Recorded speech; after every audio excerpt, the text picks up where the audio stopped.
Hey friends, I wanted to go over our rights and responsibilities with phones again. And I also wanted to introduce some other rights and responsibilities that you probably participate in now that you're not even, don't even think about it. So we're going to do this activity again, and then I'm going to relate your rights and responsibilities to some circumstances and situations that you're already involved in. So remember, we have the right to have a phone to communicate with others, but our responsibility, and I'm wondering if this isn't switching over like it did yesterday. We'll try it again. There we go. But it is our responsibility to put our phone away in a safe place when we are with someone or in a quiet place. So we're being respectful. If I had my phone out right now and I was talking on the phone to someone, it would be very disrespectful, and I should not post a video doing that. And it's kind of the same because it's like I'm here with you right now. I'm giving you my attention. Hopefully, if you're watching this at home, you have your iPad put away and you are, even though you have a tablet to communicate, hopefully you are paying attention to the video as I'm trying to teach you things. So that is, we have rights to use these types of devices, but it is our responsibility to put stuff away in a safe place, be respectful of the people we are with, and make sure we are engaged in that conversation. It is our right to text and call friends and family. And remember, we can use different ways to call and text family members. You might use your email, you might use a FaceTime. Your guardian is a person that supports you, or your parents might set you up with a FaceTime so you can sign to them or use your communication device. All are absolutely wonderful. But we need to remember to use good phone manners when we text, leave emails, voice messages, and call, because then we want those people to call us back. We don't want to be rude and continue calling them over and over again. We want to be respectful of their time and use our tablet and our communication appropriately. We also have the right to use our phone to get information or help we need, but we need to know how to use our phones to be able to do that. So we have the right to use them, but it's our responsibility to learn how to use them properly so we can use them to the most of their ability. We have lots of different tools on our phone, on your tablets. That's why we spend lots of time when we are in school working with you to help you find how the correct buttons to communicate. And a phone is very, very similar. You need to know how to navigate it, how to work around your phone to be able to use it appropriately so you can use it to the best of your ability and what it is, and use it for its purpose. And the last right we're going to go over, we have the right to use our phone's camera. It's great to take pictures to help create memories and make memories last, but it is our responsibility to ask people before we take their picture and not to share pictures with strangers. So if I'm looking down, it's just because I'm reading some things that I pulled up on another website, that it is our right, you have the right to be warm.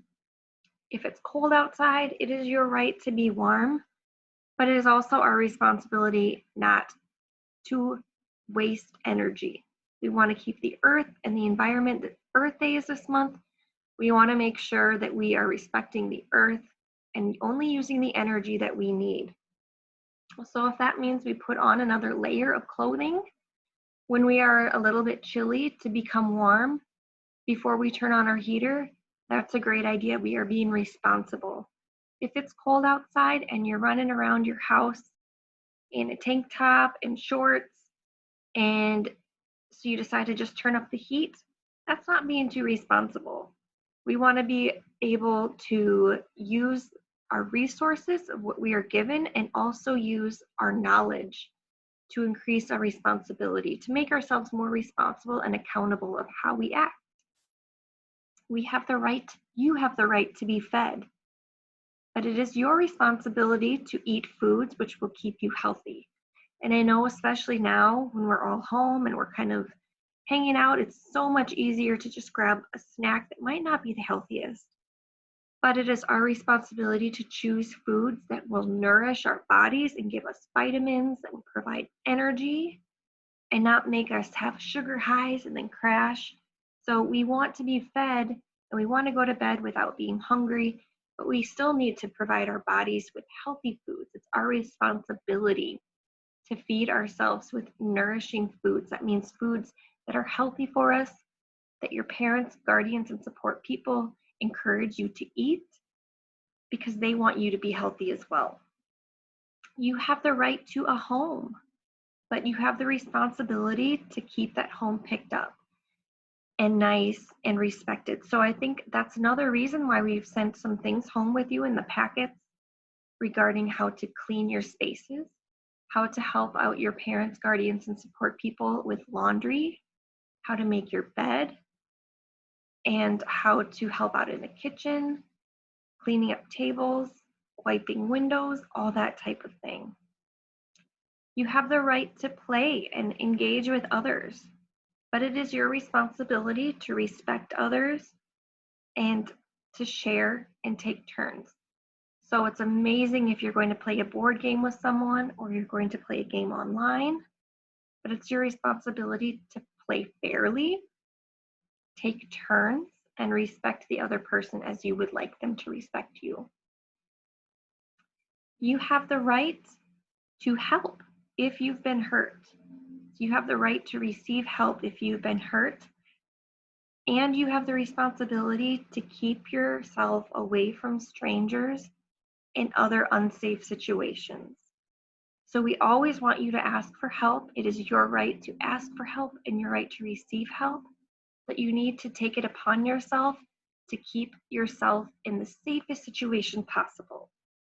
So whether it's fire safety, kitchen safety, staying out of the street, practicing safety in the community, acknowledging community signs, these are all things we have worked on that help promote advocacy for yourself because you have the right to ask for help if you need it, but we are hoping to provide you with tools where you can be responsible so you don't get yourself in situations that are going to require you a lot of help in very scary or stressful situations.